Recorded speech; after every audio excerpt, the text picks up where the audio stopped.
like a double-edged sword, right?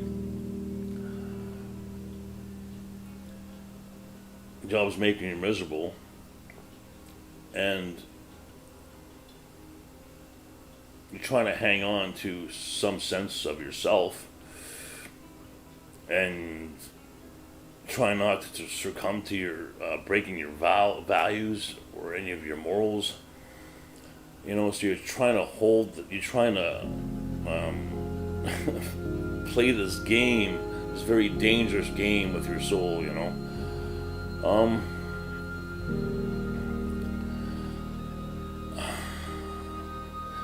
and you could lose all your money and the people you love through this process. But what I found out was I completely lost myself. Not because of the drugs or the mental illness. I became something else because I stayed in that business.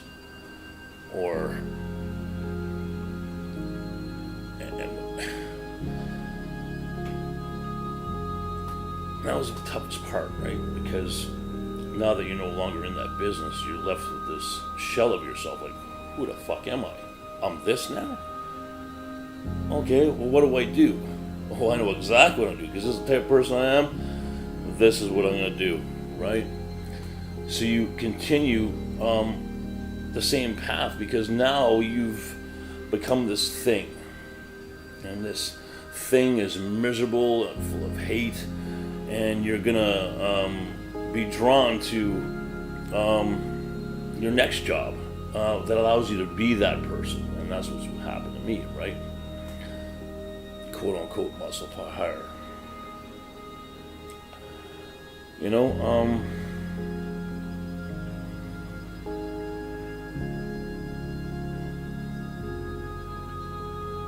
then the light bulb finally goes off, and just like,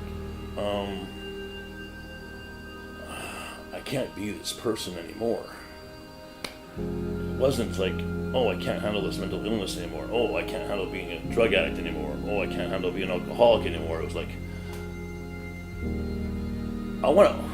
who the fuck was I when I was 18? When looking everything back, like, let's see if we can find that guy again. What was that guy at 18 thinking about? What was the dreams of that 18-year-old? What was his aspirations? Of course, besides fucking getting laid, because 18-year-olds, that's all they think of was getting laid, right? And driving home from out west, dude, it was like, it's impossible. I've done too much, I've come too far. There is just no way to change what I became. And it all started from being in a job that I didn't like. Actually, like is a soft word. Like, I fucking hated going to work. I fucking hated it. I can't stress how much I hated it.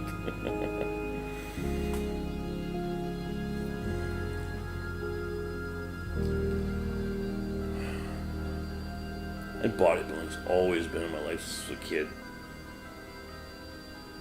Something always threw me off track. Even when I was loblaws, in the early days. Well, of course, my first memory of bodybuilding was Joe Weider's Bodybuilding Encyclopedia. It was like a package, you get this book and charts and stuff. It was like in 1983. And I always went back to it, and like I said, could never stick with it, right? Like, even when I got really sick when I was off, probably 2013, just a couple years before I would let go. I figured it out. I had figured it out. But given that situation at that time, I just couldn't pursue it. lot of reasons. But that stuck with me. It stuck with me. You know, I even remember saying in one of my past videos, you know,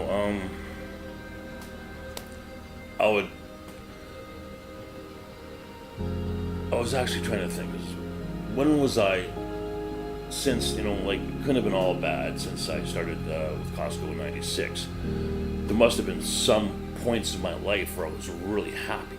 You know, there must have been some points in there. And a lot of those, the two of those times was when I was actually into bodybuilding, really into bodybuilding. You know, 1998, me and my first wife were really into it. Like, we actually had a gym in our house, like fucking serious fucking gym. You know, I think we spent almost 10 grand on it. You know, and then then again in 2008, you know,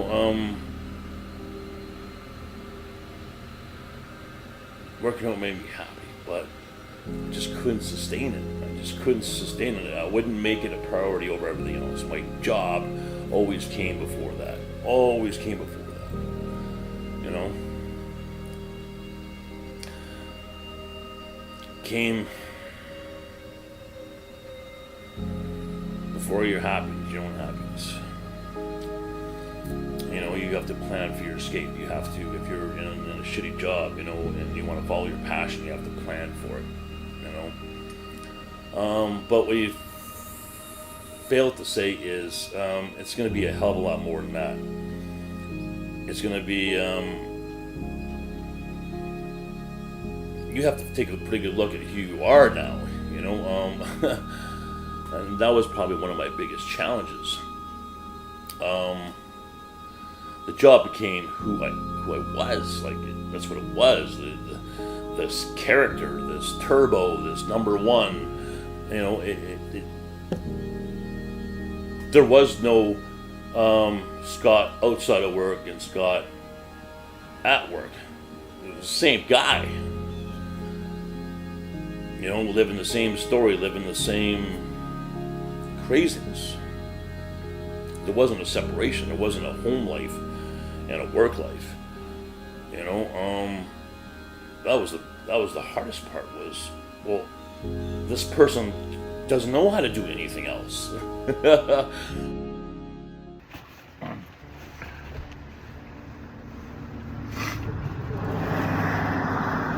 Here in this place called Maitland, it's kind of near Brockville. Hang out on the water, you know, enjoying my lunch. Finished my last drop. I'm just thinking about shit.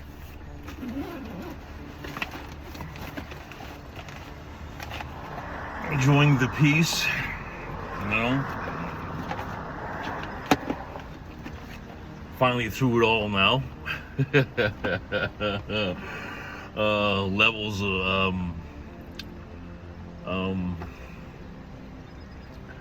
levels have stabilized. You know, no more need for drugs.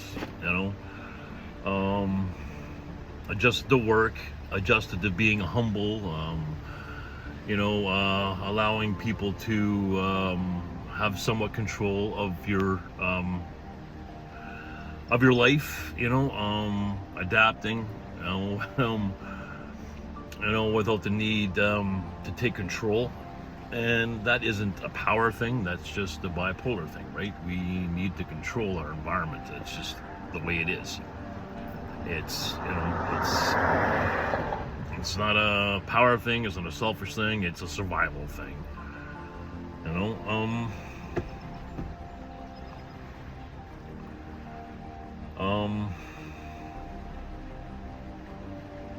got most of my life planned out now. I've taken care of all my responsibilities. Called who I've needed to call. Yeah, things are definitely a lot different now.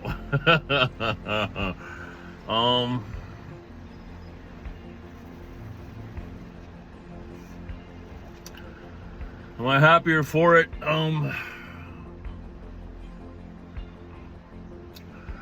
I wouldn't say I'm quite fulfilled yet. I still have some goals and I need to complete. Especially in the gym. I need to finish that.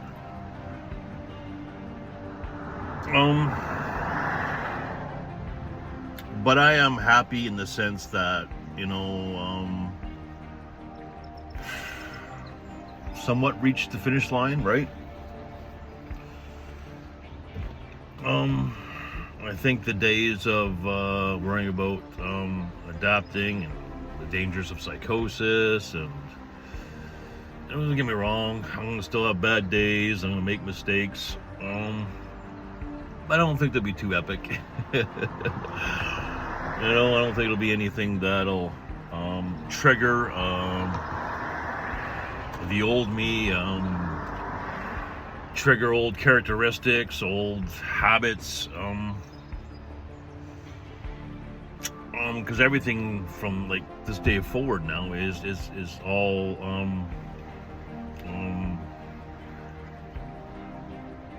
it's all gonna be setting new wiring, new habits, new pathways, new ways of thinking, philosophies, perception.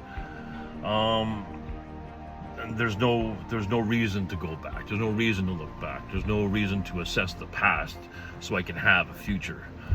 We're not talking about people in my past. We're talking to who I was in the past. That's the monster. That's the monster, right? That's the monster in the bottle, right? The top's not fastened properly, which is this. He leaks out.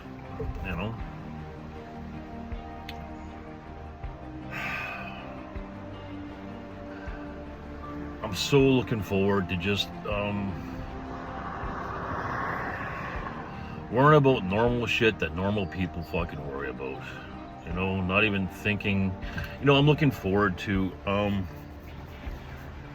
having conversations, especially with new people, new relationships, even from the opposite sex, and not even addressing my past, or I have mental illness, bipolar, ADHD, whatever the fuck, who else knows what's going on in there? And it doesn't matter. It's just, I just see it as, okay, this is a problem I need to solve, let's solve it.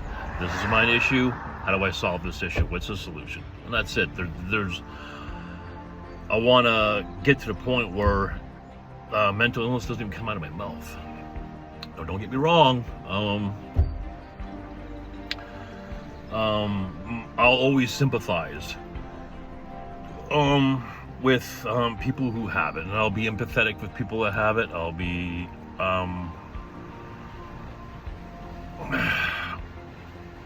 be open probably to discuss certain aspects, but I just want to put it all behind,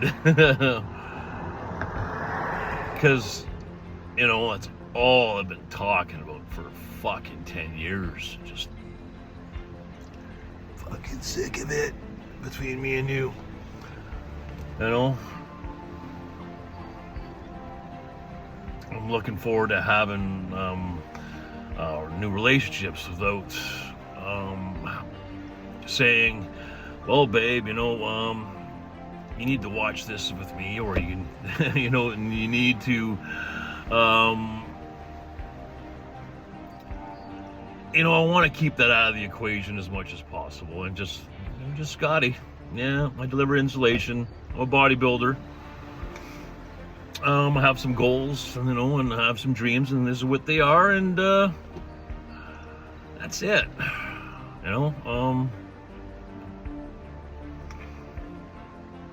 You want to know about my past? Really? Do you? Does it really matter who I was?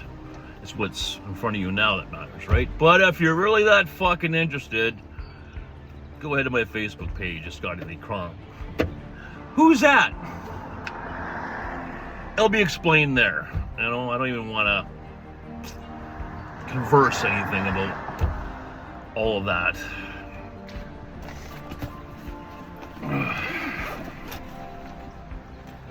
I want to enjoy the fruits of my hard work. Oh. And there's a lot of work to be done. Oh.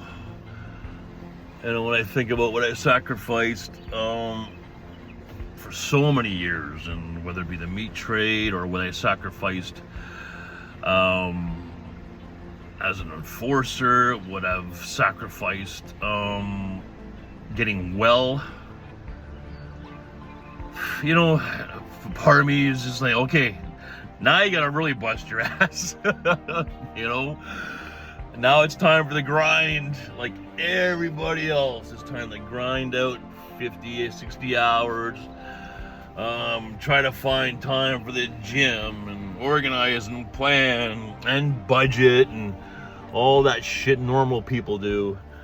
You know, so I'm not just like, now the real work begins. It's, you know, it's no vacation. No, I don't get one of those.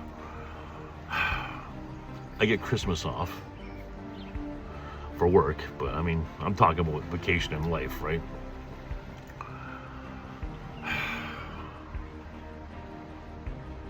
I never used my disability as a crutch, you know.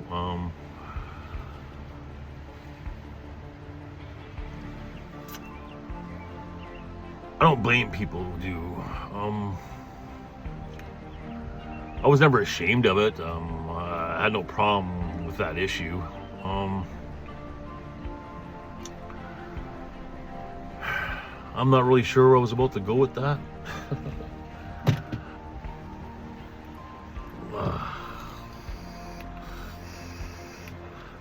Last video I posted, you know, I was talking about having that conversation with that gentleman and how much that meant to me. And I didn't want you guys to get the wrong idea when I mentioned how hard it's been alone and how no one understands is lonely. A lot of that is by choice. My philosophy is, well, it wasn't always this way, but it's been this way for a while.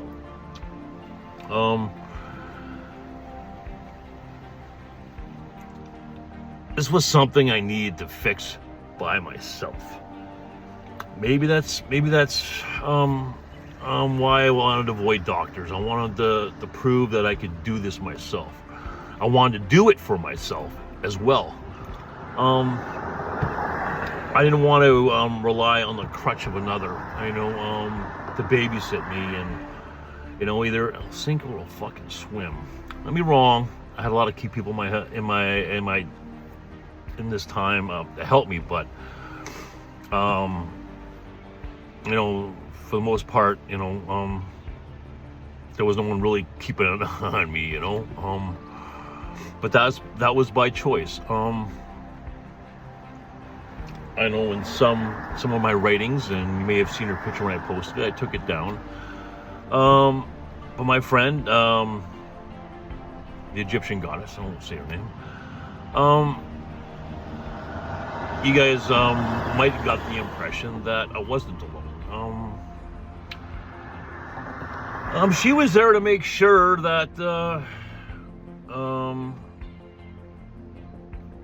that I didn't forget what was important in life. Even though our arrangement was business, and yes, there was some personal feelings, I thought it'd be extremely unfair to date someone or have a real relationship and put them through that. You know, and just use them to serve my purposes and what I need. You know, and I think I've talked about this before, a long time ago, that, you know, I was concerned about, you know, having someone and, you know, the possibility of needing them for the wrong reasons, right? Because everyone gets in a relationship for the wrong fucking reasons. You know, I even look back at my past and, you know, my last 2 relationships shouldn't have happened. You know, they shouldn't have happened. They were for the wrong reasons. You know, I can't get into that, but they were. They were for the wrong fucking reasons. And that's like both sides, you know. So, like I said, the choice was to do this alone. The choice was to be alone. It wasn't, yeah, it was lonely, but it was my choice.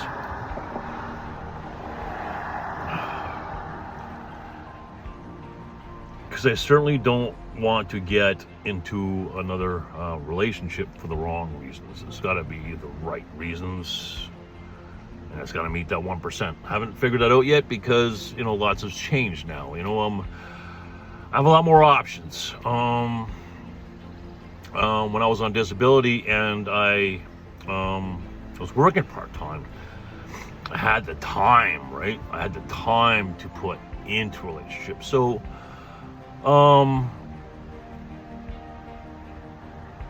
I could accept more, right? Because the time is there to put into it. But now with bodybuilding and working and, you know, it's really hard to fit someone into that. That's not how you say really got their fucking shit together. You know.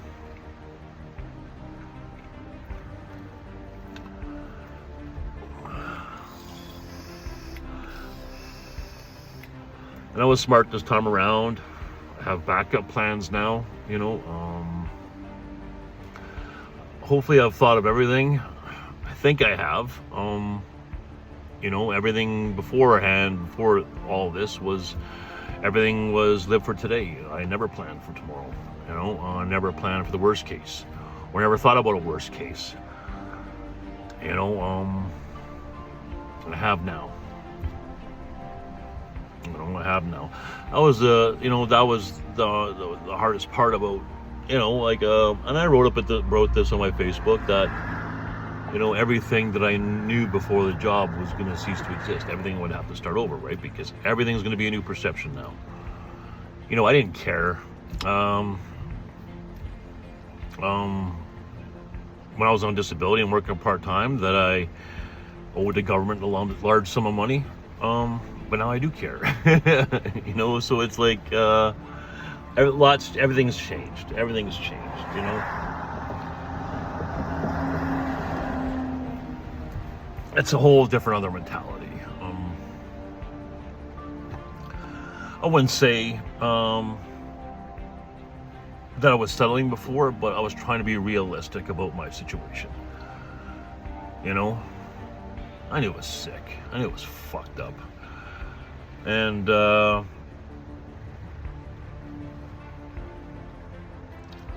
was realistic about my limitations. But unfortunately, I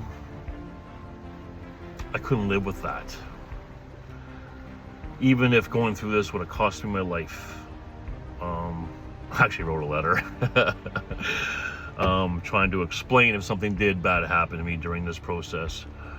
You know, trying to explain that it was something I had to do, you know, just in case, you know, so my family would understand, my friends would understand, you know, they wouldn't get the wrong impression about if something bad happened to me, whether, you know, there could have been a lot of things that went wrong, me going back to work, a lot of things. So, I tore up that letter. Not gonna need it. Not gonna need it, thank God. No.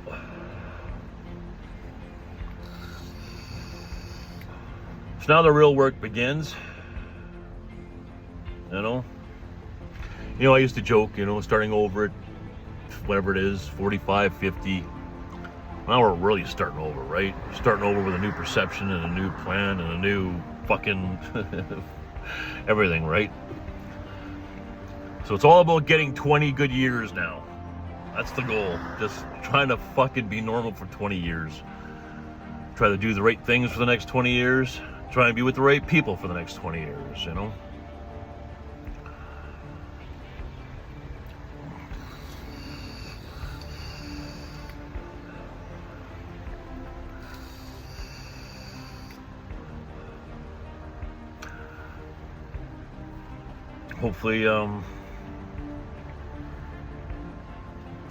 Hopefully I can settle for the enjoyment of just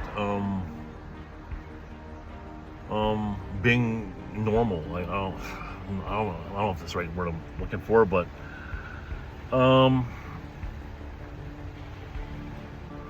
hopefully my hypomanic perception doesn't get too greedy and doesn't bite off more than he can chew. You know,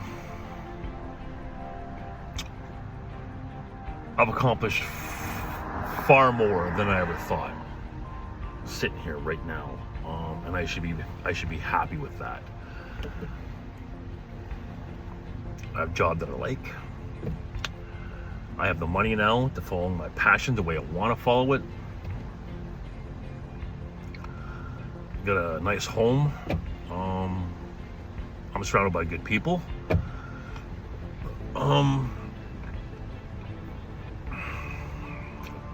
This is the dream, you know, and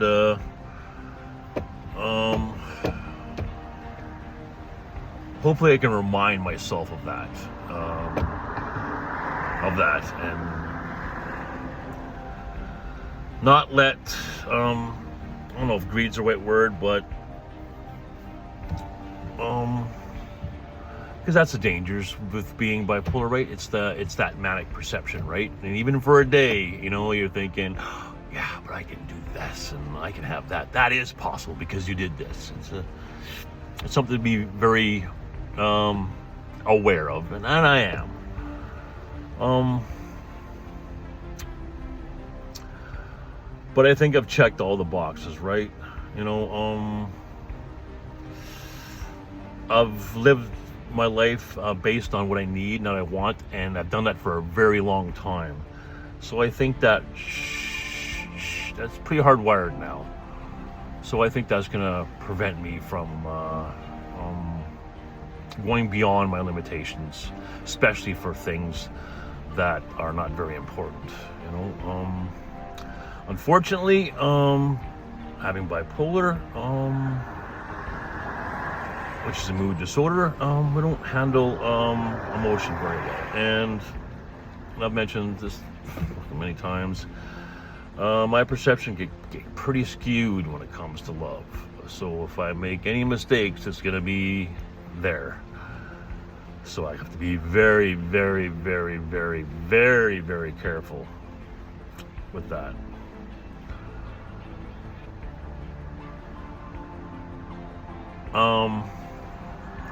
The easy road would be to convince myself that I don't need that. You know, I don't need the headache of relationships and emotional love and intimacy and all that fucking shit. And I know people who have, you know, I know people in my past who are done with that shit. I even have a good friend of mine. She's done with that shit.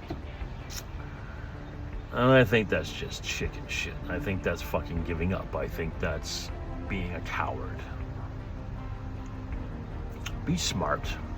Be aware. Be mindful. There's lots of ways to protect yourself. You know? There's lots of ways. But just to give up? Fuck off. That's playing the victim. If you give up on love, you're playing the victim, and that means that person who hurt you or damaged you fucking won. It's your responsibility for your happiness. There's nothing that person's gonna do to make it better. It's up to you. We have to stop being the victims.